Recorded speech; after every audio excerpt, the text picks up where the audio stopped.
देखने वाले हैं ओरुपेरु भैरवकोना। मूवी की शुरुआत भैरवकोना नाम के गांव से होती है, जहां कई सारे लोग मिलकर किसी तरह का रिचुअल कर रहे होते हैं। तभी एक आदमी गांव से भागने की कोशिश करता है, पर कुछ सिपाही उसको पकड़कर खूब मारते हैं। उसके बाद उसे पेडम्मा नाम के एक महिला के पास लाया जाता है, जो कि पूरे गांव की मुखिया है। सारे लोग उसकी बात मानते हैं, और जो उसकी बात मानने से इनकार करता है ना, उसे मरना पड़ता है। वो आदमी पेडम्मा से भीख मांग रहा होता है कि मुझे माफ कर दो, मुझसे बहुत बड़ी गलती हो गई, आज के बाद मैं कभी इस गाँव से भागने की कोशिश नहीं करूंगा। लेकिन पेडम्मा कहती है कि इस गांव में तो लोग अपनी मर्जी से आते जरूर हैं, लेकिन जाते मेरी मर्जी से हैं। इतना कहकर वो उस आदमी को एक कमरे में बंद करवा देती है, जिसके बाद वहाँ पर कुछ शैतानी शक्तियां आकर उस आदमी की जान ले लेती है। और अगले सीन में हम एक दुल्हन को देखते हैं, जो पुलिस स्टेशन में फोन करके कहती है कि देखो, आज मेरी शादी है और चुपके से एक चोर मेरे घर में घुस आया, जिसने मेरे सारे गहने चुरा लिए हैं। हमने जैसे तैसे उसको एक कमरे में बंद करके रखा हुआ है, अब जल्दी से आ जाओ, वरना गाँव वाले मिलकर उस चोर को मार डालेंगे प्लीज। इसलिए पुलिस तुरंत वहाँ के लिए निकल जाती है। तो वहीं गाँव वाले कमरे के अंदर घुसने की तैयारी कर रहे होते हैं ताकि चोर की जान ले पाए।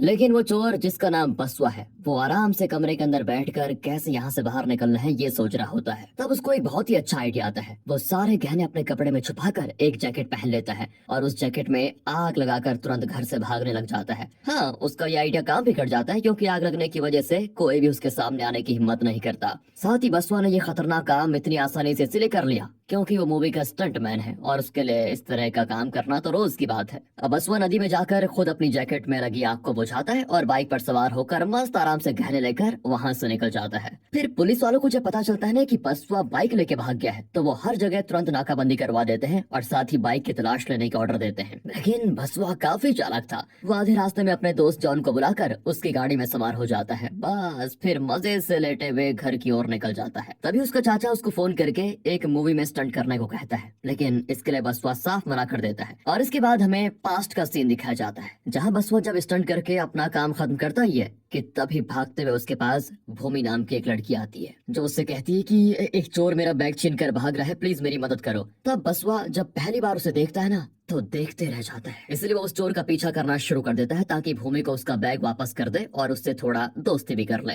लेकिन जब वो चोर एक सुनसान जगह पर आकर भूमि का बैग खोलता है ना, तो उसके पसीने छूट जाते हैं। वो चोर उस बैग को वहीं छोड़कर निकल जाता है, क्योंकि बैग में कोई कीमती चीज नहीं बल्कि इंसानी कंकाल रखे हुए थे। और ये देखकर तो बसवा भी डर जाता है कि भूमि ये कंकाल लेकर जा कहाँ रही थी आखिर। लेकिन हाँ, वो उससे कोई भी सवाल नहीं पूछता और उसे बैग वापस कर देता है। लेकिन भूमि तो उसे सिर्फ थैंक यू कहकर वहाँ से चले जाती है। अगले दिन बसवा के चाचा किसी काम के लिए उसको एक जगह पर बुलाते हैं, जहाँ वो एक किडनैपर के साथ थे। वो बसवा को किडनैपर की गाड़ी कुछ देर तक संभालने के लिए कहते हैं, और जब बसवा उस गाड़ी की डिक्की खोलता है तो उसके अंदर भूमि दिखाई देती है, जिसे किडनैप करके रखा गया है। ये देखकर तो बसवा हैरान हो जाता है कि चाचा क्या कर रहे थे। लेकिन आगे वो कुछ कहता, ये सीन यहीं पर हो जाता है कट। पर आपको चिंता करने की जरूरत नहीं है दोस्तों, आगे चलकर इसके सारे राज खुल जाएंगे आपको, ठीक है। अब हम दोबारा से प्रेजेंट टाइम का सीन देखते हैं, जहाँ बसवा को आगे भागते हुए एक स्कूटी गिरी हुई दिखाई देती है। वहीं गीता नाम की एक लड़की भी घायल अवस्था में पड़ी होती है, इसलिए बसवा उसे हॉस्पिटल ले जाने के लिए तुरंत अपनी गाड़ी में डाल देता है। लेकिन असल में गीता एक चोर होती है, जो ऐसी नाटक करके लोगों को लूटने का काम करती है। और इधर पुलिस वालों ने नाकाबंदी पर तैनात सभी पुलिस वालों को ये ऑर्डर दिया होता है कि जिसके अंदर से भी केरोसिन की स्मेल आए उसे तुरंत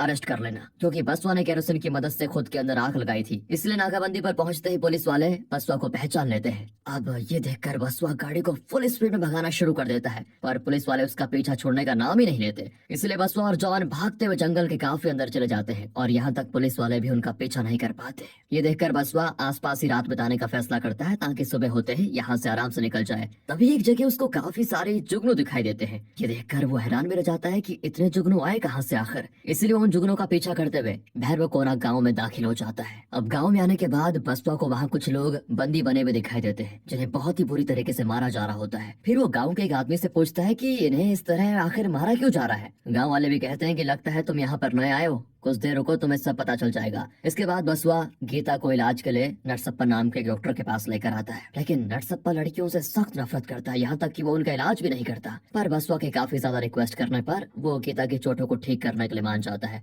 और जब तक गीता का इलाज हो रहा होता है, तब तक बसवा और जॉन गाँव के सैर के लिए निकल जाते हैं, जहाँ उन्हें कई लोग अजीब अजीब रिचुअल्स करते हुए दिखाई देते हैं, जिससे उन्हें समझ में नहीं आता कि आखिर ये किस तरह का गाँव है। और यहाँ नरसप्पा गीता को बचाने के बजाय उसे मारने की दवाई दे रहा होता है, पर पर तभी गीता होश में आ जाती है और नरसप्पा पर हमला करके वहाँ से भागती है और सीधे बसवा की गाड़ी चुपके से चुराकर गहनों के साथ वहाँ से निकल जाती है। लेकिन भागते भागते उसके पीछे साइकिल पर सवार कुछ लोग पड़ जाते हैं। इधर बसवा और जॉन नरसप्पा के पास आकर गीता के बारे में पूछते हैं कि कहाँ गई वो कहता है तुम यहाँ एक चोर को उठा लाए थे क्या? वो तो यहाँ से भाग निकली, साथ ही साथ तुम्हारे गहनों से भरे बैग को भी लेकर चली गई है। ये सुनकर बसवा गीता को ढूंढने के लिए निकल जाता है, जो उसको एक जगह बेहोश दिखाई देती है। उससे गहनों के बारे में पूछने पर वो बताती है, अरे कुछ साइकिल पर सवार लोग आए थे और मुझ पर हमला कर दिया। वो तुम्हारी गाड़ी भी अपने साथ लेकर गए हैं जिसमें गहने रखे हुए थे। अब नरसप्पा कहता है कि पेडम्मा नाम की एक महिला इस गाँव में रहती है, उसे जरूर मालूम होगा कि साइकिल पर सवार लोग कौन थे। अब इसीलिए ये सभी पेडम्मा के पास जाते हैं, लेकिन वो उन्हें मिलती ही नहीं। दूसरी तरफ हम पेडम्मा को देखते हैं जो कि एक पुराने घर में होती है। वहीं काफी लोग मौजूद होते हैं जिनके सामने पेडम्मा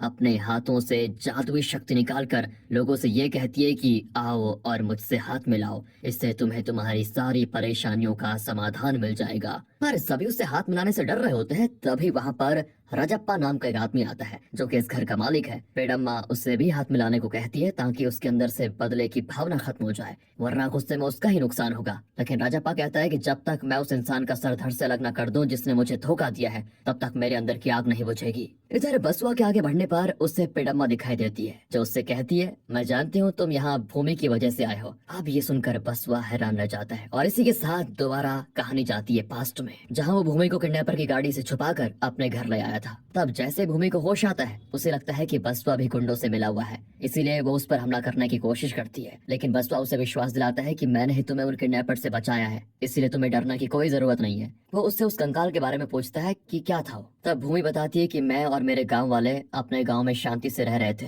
लेकिन तभी कुछ गुंडों ने नकली पेपर दिखाकर हमारे गांव पर कब्जा कर लिया और हमें हमारे गांव से बाहर निकाल दिया। हमने जब इसकी शिकायत की तो वहाँ सबूत की डिमांड हुई कि अगर हमारे आसपास सबूत होगा तभी सरकार हमारी मदद के लिए कुछ कर पाएगी। इसलिए मैंने गांव के अंदर से अपने दादाजी का कंकाल निकाल कर उसे फॉरेंसिक लैब भेज दिया ताकि पता चल सके कि ये कंकाल मेरे दादाजी का है, जिनके गांव के अंदर काफी ज्यादा जमीन थी। फॉरेंसिक रिपोर्ट जैसे आने वाली थी, उन गुंडों ने मुझ पर हमला करके मेरा किडनैप कर लिया, जिनके साथ मुझे लगता है शायद तुम भी मिले हुए हो। अब प्रेजेंट टाइम में बसवा को वही साइकिल सवार लोग दिखाई देते हैं जिन्होंने गीता से बसवा की गाड़ी और वो गहने चुराए थे। इसलिए बसवा उनका पीछा करता है और पीछा करते हुए वो राजप्पा के घर पहुंच जाता है। तब उसे राजप्पा के पास उन गहनों से भरा बैग दिखाई देता है। अब बसवा जब उससे अपना बैग मांगता है तो राजप्पा कहता है कि ये बैग मेरा है और इसके अंदर जो गहने हैं उसे मैंने अपनी बेटी के लिए बनाया है, अगर तुम्हारे पास कोई सबूत है तो बताओ, नहीं है तो निकलो यहाँ से। इसके बाद वहाँ पर राजप्पा के गुंडे आकर बसवा को चारों तरफ से घेर लेते हैं, लेकिन चालाकी से बसवा एक गुंडे की गर्दन पर चाकू रखकर राजप्पा से कहता है कि मेरे गहने वापस कर दो शांति से, वरना देखो मैं इसकी जान ले लूंगा। तभी राजप्पा के इशारे पर वो आदमी बसवा के चाकू से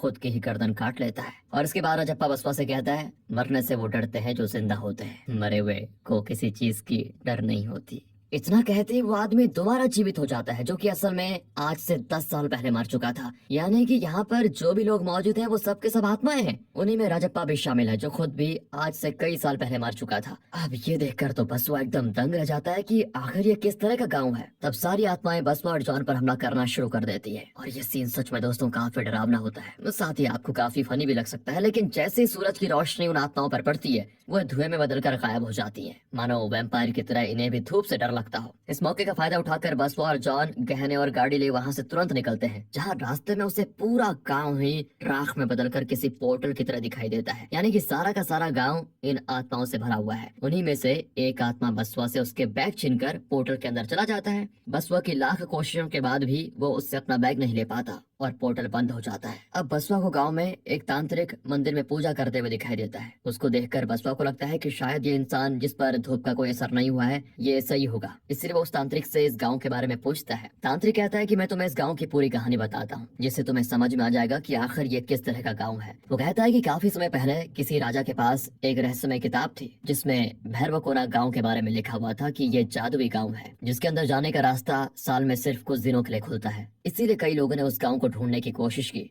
लेकिन जो भी उसे ढूंढने गया वो कभी वापस लौट कर नहीं आया, क्योंकि गांव के अंदर सिर्फ मरे हुए लोगों की आत्माएं रहती हैं, वो भी ऐसी आत्माएं जिनके अंदर बदले की भावना हो। उस गांव को पेडम्मा नाम की महिला चलाती है, जिसका काम है आत्माओं के अंदर से उनके बदले की भावना को निकालना। और एक बार उन आत्माओं के अंदर से बदले की भावना निकल गई तो उन आत्माओं को शांति मिल जाती है। लेकिन पेडम्मा उन्हें सही रास्ता दिखाकर उनकी आत्माओं को शांति दिलवाती है। ये बहुत ही अजीब है सच में, और चलो यूनिक कॉन्सेप्ट तो है कम से कम। अब जॉन और गीता बसवा से ये कहते हैं, हमें यहाँ से निकल जाना चाहिए, वरना हो सकता है वो आत्माएं फिर से हमें परेशान करने के लिए आ जाएं। लेकिन बसवा कहता है मैं उन गहनों को छोड़ नहीं सकता, क्योंकि उन गहनों से मैं भूमि की मदद करना चाहता हूँ, इसलिए मैं खाली हाथ यहाँ से नहीं निकल सकता। मेरे पास एक अच्छा प्लान है। हम गीता को रजप्पा की बेटी बनाकर उसके पास भेजेंगे, जिससे रजप्पा खुशी खुशी अपने गहने गीता को दे देगा और फिर उसे लेकर हम यहाँ से निकल जाएंगे। अब ये सुनकर ये सभी डर रहे होते हैं, लेकिन बसवा के लिए फिर मान ही जाते हैं। अब बसवा उस घर में आता है जहाँ से उसने गहने चुराए थे। वहाँ आने के बाद वो एक आदमी को पकड़कर जबरदस्ती उससे रजप्पा के बारे में पूछता है, जिस पर वो आदमी बताता है कि काफी टाइम पहले इस गांव में रजप्पा नाम का एक आदमी रहा करता था, जो अपनी बेटी कात्यायनी से बहुत प्यार करता था। उसने काफी सारा सोना चोरी किया और उन्हें पिघलाकर कात्यायनी के लिए नए गहने बनाए, लेकिन सारी चीजें मुराली नाम के एक आदमी ने देख ली और इसकी शिकायत पुलिस को कर दी। इसके बाद वो कात्यायनी के गहने चुराकर वहाँ से भागने की कोशिश करने लगा। रजप्पा जब उसका पीछा कर रहा था, तभी दुर्भाग्य से वो छत से नीचे गिर गया और इससे उसकी मौत हो गई। यानी कि इसी वजह से रजप्पा की आत्मा पेडम्मा से कह रही थी कि जब तक मैं अपने धोखा देने वाले इंसान को सर से अलग न कर दूं, तब तक मैं शांत नहीं बैठूंगा। इसका मतलब वो इंसान मुराली ही है जिससे रजप्पा बदला लेना चाहता था। लेकिन अब तो मुराली का कुछ बिगाड़ भी नहीं सकता, इसलिए पेडम्मा उसको शांत रहने के लिए कह रही थी। अब वो आदमी बसवा को आगे बताता है कि मुराली ने कात्यायनी के गहनों से बड़ा बिजनेस खड़ा किया, लेकिन जब उसकी बेटी की शादी होने वाली थी तभी तुम उसके गहने चुरा कर भाग निकले। ये सुनकर बसवा कात्यायनी के बारे में जानकारी निकालने लग जाता है ताकि गीता को बिल्कुल वैसा ही लुक दे पाए। अब रात को बसवा और बाकी ये सभी दोबारा उस गांव में आते हैं, पर जैसे रजप्पा को पता चलता है कि बसवा यहाँ पर आया है, वो उस पर हमला शुरू कर देता है। लेकिन बसवा कहते हैं मुझे छोड़ दो, मेरे पास तुम्हारे लिए एक बहुत ही बढ़िया उपहार है। इतना कहकर वो गीता को कात्यायनी के रूप में लाकर वहाँ पर बताता है उसे, और इसे देखकर रजप्पा एकदम हैरान और खुश भी होता है। लेकिन नरसप्पा, जो कि असल में रजप्पा के पिता की आत्मा है, और रजप्पा से कहता है कि ये लोग तुम्हें बेवकूफ बनाने की कोशिश कर रहे हैं। ये लड़की पहले गीता बनकर मेरे पास आई थी, तो फिर ये कात्यायनी कैसे हो सकती है? पर तब गीता कात्यायनी के बच्चे का एक फोटो रजप्पा को दिखाती है और ये देखकर रजप्पा को यकीन हो जाता है कि यही उसकी बेटी है। इसलिए वो उसके साथ खूब बातें शेयर करता है और उसकी शादी के लिए सारे गहने उसे दे देता है। लेकिन जैसे बसवा और बाकी गहने लेकर जा रहे होते हैं, तब रजप्पा को गीता के पैर पर एक बर्थ मार्क दिखाई नहीं देता, जो कि कात्यायनी के पैर पर था, जिससे वो समझ जाता है कि ये कात्यायनी नहीं है। इसलिए वो सारी आत्मा को बसवा और उसके दोस्तों के पीछे लगा देता है। अब जैसे बसवा थोड़ी दूर आता है, वहाँ पेडम्मा आ जाती है, जो बसवा से कहती है कि इस गांव में कोई भी बिना मतलब के नहीं आता। इतना कहकर वो भूमि की आत्मा को लेकर आती है, यानी कि भूमि मर चुकी है। ओहो, और उसके अंदर भी बदले की भावना थी, जिसे लेकर वो मर गई। पेडम्मा भूमि से कहती है और मेरा हाथ पकड़ो, तुम्हें सच्चाई पता चल जाएगी। जिसके बाद हमें फिर से फ्लैशबैक दिखाया जाता है, जहां भूमि को अब भी डाउट था कि बसवा कहीं उन गुंडों के साथ मिला हुआ तो नहीं है, और कहीं इसका ये प्लान तो नहीं कि ये मुझे रोके फॉरेंसिक रिपोर्ट कोर्ट में ले जाने से। इसीलिए उस दिन भूमि बसवा को घर में बंद कर देती है और खुद निकल जाती है, पर रास्ते में गुंडे आकर उस पर हमला कर देते हैं। तभी वहाँ पर बसवा आता है, जो गुंडों से लड़ना शुरू कर देता है। लेकिन उनसे लड़ते हुए जब वो चाकू घुमाता है तो इससे भूमि की गर्दन कट जाती है, जिससे वो वहीं मर जाती है। पर दम तोड़ने से पहले भूमि को लगता है कि बसवा ने जानबूझकर उस पर हमला किया और यही बदले की भावना लिए वो दम तोड़ देती है। ये देखकर बसवा एकदम टूट जाता है। इसलिए वो डिसाइड करता है कि वो भूमि का अधूरा काम जरूर पूरा करेगा। वो कुछ खास सरकारी लोगों के पास आता है, जिन्हें पता था कि वो गांव भूमि के गांव वालों का ही है, पर गुंडों के डर से वो मुंह नहीं खोल रहे थे। इसलिए बसवा उन्हें 1-1 करोड़ रुपए का ऑफर देता है ताकि कोर्ट में सच कह सके, जिस पर सारे लोग मान जाते हैं। और इन्हीं पैसों का जुगाड़ करने के लिए बसवा ने चोरी की थी। और ये जानकर भूमि की आंखों में आंसू आ जाते हैं कि उसने बसवा को गलत समझा, इसलिए वो उसे माफ कर देती है। इधर राजप्पा और उसके साथी बसवा पर हमला कर देते हैं, जिनके सामने बसवा बहुत कमजोर पड़ रहा होता है। तभी भूमि के कहने पर पेडम्मा अपनी छड़ी बसवा को देती है, जिसकी मदद से वो काफी बढ़िया और जबरदस्त एक्शन के साथ राजप्पा और उसके साथियों से लड़ता है। लेकिन जैसे वो उसे मारने वाला होता है, राजप्पा उससे कहता है मुझे छोड़ दो, मुझे मुराली से बदला लेना है। बसवा कहता है कि अगर तुमने उससे बदला लिया तो कात्यायनी फिर अनाथ हो जाएगी, क्योंकि तुम्हारे मरने के बाद मुराली ने उसे गोद ले लिया था, जिसकी शादी वो धूमधाम से कर रहा था। उसका भी इरादा तुम्हें मारने का नहीं था, वो तो बस एक हादसा था जिसमें तुम्हारी जान चली गई। यानी कि बसवा ने जिसके गहने चुराए वो असल में कात्यायनी के थे। अब इस चीज को जानकर राजप्पा हैरान हो जाता है और अपनी बेटी के लिए मुराली को माफ कर देता है, जिस वजह से उसे और भूमि की आत्मा को, यानी दोनों को शांति मिल जाती है और बाकी सारी आत्माएं सुबह होते ही गायब हो जाती है। अब इसके बाद मूवी के एंड क्रेडिट सीन में हमें बताया जाता है कि भूमि के गांव वालों को उनका गांव वापस मिल गया, यानी कि बसवा ने भूमि का अधूरा काम पूरा कर लिया। और इसी के साथ ये मूवी दोस्तों यहाँ पर खत्म हो जाती है। बाकी अगर आपको स्टोरी अच्छी लगी हो, यूनिक लगी हो, मजा आया हो तो लाइक कीजिए, चैनल को सब्सक्राइब। मिलते हैं अगली वीडियो में, ध्यान रखेगा अपना। And finally thanks for watching.